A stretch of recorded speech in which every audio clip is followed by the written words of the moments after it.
The old relationship between the US and Canada, built on steady integration, is over. Shipments across the border are slowing, and Washington is warning Canada of grave consequences if energy supplies get cut. Europe, meanwhile, is welcoming Canada as a new partner. France called it the most European of non-European countries, signaling that Ottawa now has options far beyond Washington. The real shift. Energy. Canada used to ship 98% of its crude oil to the US, but with the new Trans Mountain pipeline expansion, oil is heading straight to Asia. For the first time, Canadian crude isn't tied to American refineries. It's being sold to China, India, Japan, and beyond, buyers who are willing to pay full value. That means American refiners lose their discount supply. Companies like Phillips 66 are already warning of squeezed margins. And when refiners pay more, so do drivers at the pump.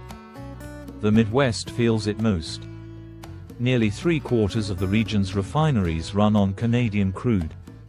With Canada diversifying, US gasoline prices are projected to rise 10 to 25 cents per gallon. But this isn't just about money. It's about power. Canada now has leverage, choosing its customers, setting its prices, and forcing Washington to line up like everyone else. Oil isn't the only weapon.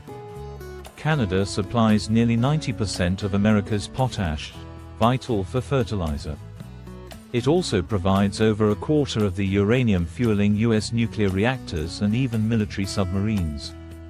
Cutting those off would shake US agriculture, energy, and defense all at once. And Canada's provinces are openly talking about stockpiling resources instead of shipping them south. At the same time, Ottawa is rolling out retaliatory tariffs, already hitting $30 billion worth of US goods, with plans to expand to more than $100 billion. That's millions of American jobs caught in the crossfire. Trump calls it reciprocity. But in reality, it's isolation.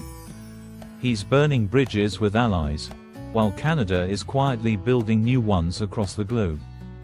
Meanwhile, American families are the ones paying the price.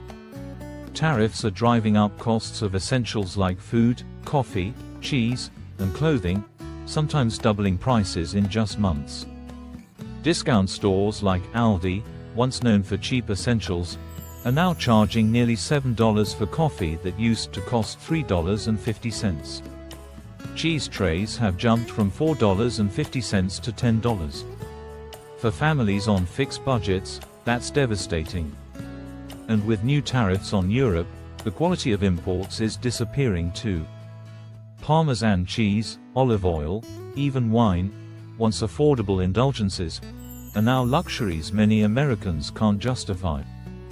The bottom line: Canada is rising, America is paying more, and Trump's trade war is leaving households squeezed. The US and Canada were once partners. Now, they're rivals in a high-stakes game of energy, resources, and survival. What do you think? Has Trump underestimated Canada's leverage? Drop your thoughts in the comments, share this video, and don't forget to hit subscribe so you don't miss the next big